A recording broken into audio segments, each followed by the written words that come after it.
Shubha কিঙ্কি, doctor Mahbubullah, আপনারা সবাই নাম শুনেছেন।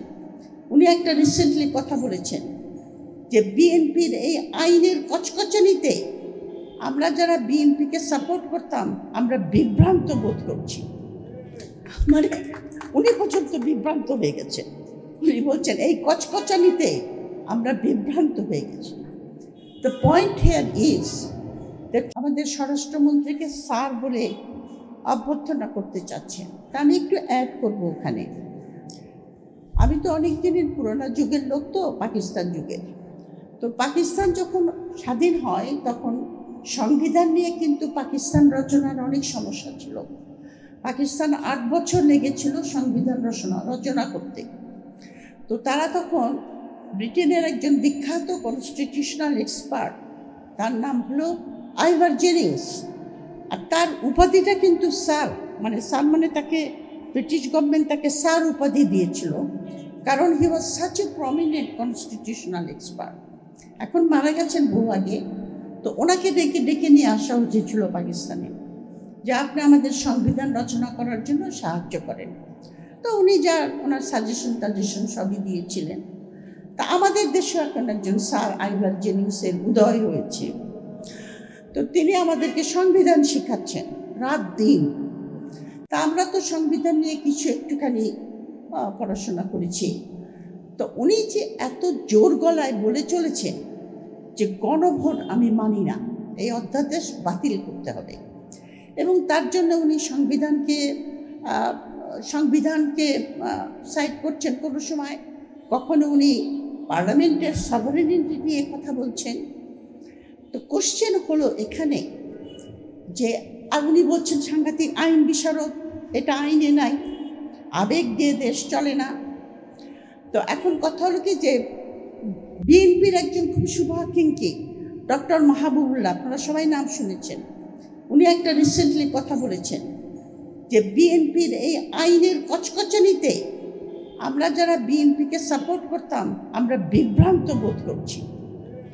মানে উনি পর্যন্ত বিভ্রান্ত হয়ে গেছেন। উনি বলছেন এই কচকচানিতে আমরা বিভ্রান্ত হয়ে গেছি। The point here is that সংবিধান নিশ্চয়ই দেশের একটা সর্বোচ্চ আইন, এবং সে আইনের বাইরে কাজ করা উচিত না কোনো সরকারেরই। তবে কথা হচ্ছে কি, যারা কনস্টিটিউশনাল এক্সপার্ট, যারা কনস্টিটিউশনাল প্রসেস নিয়ে কাজ করেন, প্রক্রিয়া নিয়ে, যেমন স্যার আইভার জেনিংস, তারা বলেন যে সংবিধানকে ইন্টারপ্রেট করতে গেলে শুধু আইন দ্বারা করা যায় না, যেটাকে বলা হয় সংবিধানের স্পিরিট, মানে সংবিধানটা কেন রচনা করা হয়েছিল। এটা তো জনগণের দলিল একটা, তাই না? যেরকম আপনার 2014 সালে যখন আওয়ামী লীগ বিনা নির্বাচনে 155 জনকে নিয়ে সরকার গঠন করে ফেললেন, ওটাকে কোনো হাইকোর্টে কিন্তু রিট করা হয় নাই, কিন্তু ওখানে আইন অ্যাপ্লিকেশন করেছিল, কিন্তু স্পিরিট অ্যাপ্লিকেশন করা হয় নাই। সংবিধানের স্পিরিট অ্যাপ্লিকেশন না করলে পরে সেটা নাল অ্যান্ড ভয়েড হয়ে যায়। তো এখন উনি বলছেন যেটা একবার বলছেন বাংলাদেশে পার্লামেন্টারি সভারেনিটি, আর একবার বলছেন এটা কনস্টিটিউশনাল সভারেনিটি, যখন যেটা দরকার হচ্ছে। যেরকম একটা কথা উঠেছে জুলাই সনদের, এটাকে আমরা কোনো হাইকোর্টে রিট করতে পারবে কিনা, বলছি না না, কোনো চার্টারই আপনার সংবিধানের উপরে নয়, সুতরাং এটা কোর্টে চ্যালেঞ্জ করা যাবে না। আবার বলছে জুলাই সনদ, এখন জুলাই সনদটা দেখেন, কথা হলো কি জুলাই সনদটা তো আমাদের নতুন সংবিধান। বাংলাদেশের লোক যে স্বপ্ন দেখেছিল এই জুলাই অভ্যুত্থানের দ্বারা, আমিও তার মধ্যে একজন, যে বাংলাদেশে আমরা নতুন করে একটা সরকার গঠন করব, যে সরকারটা জনগণের সরকার হবে। এখন স্বপ্নটা আমি অনেক দেখেছি, পাকিস্তান আমল থেকেই দেখছি। পাকিস্তান আমলে দেখেছি যে এই পাকিস্তান যায় যায় যায় যায়, আমরা যখন ছাত্র তখন এই পাকিস্তান শেষ হয়ে গেল, বলতে বলতে পাকিস্তান শেষ। আচ্ছা, তারপরে আসলো বাংলাদেশ। বাংলাদেশে যেটা ব্যারিস্টার ফুয়াদ বলেছেন, যেটা ডিক্লারেশন, তার সঙ্গে স্বপ্ন পূরণের কোনো জায়গা নাই। এখন অনেকে আপনার বাংলাদেশে অনেক বাঘা বাঘা বুদ্ধিজীবীরা একটু দলীয় বুদ্ধিজীবী আর কি, তারা বলছেন যে সংবিধানের গৌরবোজ্জ্বল অধ্যায়কে, সংবিধান 72কে নেগেট করতে পারবে না। তো 71কে তো কেউ নেগেট করছে না। 71-এর যে স্বপ্ন দেখা হয়েছিল, গণতন্ত্র, আইনের শাসন, সামাজিক বিচার, মানবাধিকার, এগুলি নিয়ে তো জুলাইয়ের কোনো নাই, বিরোধ নাই। বিরোধটা কিন্তু ওইখানে, বিরোধ বলতে পারেন বা যাই বলতে পারেন, যেটা তারা বলছে যে এটা ইন্ডিয়ান মিডিয়াতেও আপনার এই কথাটা বলে যে 71-এর গৌরবোজ্জ্বল অধ্যায়কে বাদ দেওয়া যাবে না। তো গৌরবোজ্জ্বল অধ্যায় তো আমরা কেউ বাদ দিতে চাচ্ছি না, কারণ যেটা ডিক্লারেশনে ছিল সেটা 24 তো ধারণ করেছে, আমরা সবাই ধারণ করেছি, আমরা ওই রকম দেশই চাই। কিন্তু কোনটার কথা বলা হচ্ছে সেটা হলো ভারত যে আমাদেরকে সাহায্য করেছে এবং সেই সাহায্যের জন্য আমরা চিরতরে তাদের কাছে কৃতজ্ঞ থাকব, ওইটাকে ভোলা যাবে না। ওটাই হলো 71-এর গৌরবোজ্জ্বল অধ্যায়। সুতরাং এই জাতীয় আপনার বিভ্রান্তিকর বুদ্ধিজীবীদের কাছ থেকে আসাটা আমি খুবই আশাহত মনে করি। এবং স্বপ্নভঙ্গের ইতিহাস যদি বলেন, সেই স্বপ্নভঙ্গ 71-এ হয়েছে, সেই স্বপ্নভঙ্গ 91-এ হয়েছে।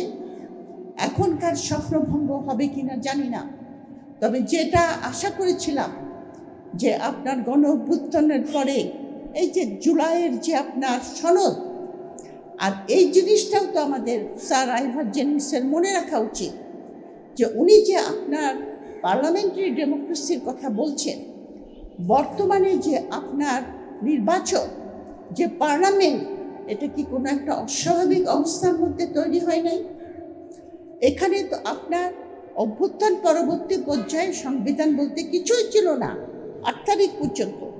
তারপরে আপনার কোর্টের রেফারেন্স নিয়ে আপনার সরকার গঠন করা হয়েছে এবং আইনের ভিত্তিটা আসবে কখন? যখন আপনার জুলাই অভ্যুত্থানকে বা এই নতুন সংবিধানকে আপনি জুলাই এই নতুন সংবিধানকে আপনি স্বীকার করে নেবেন।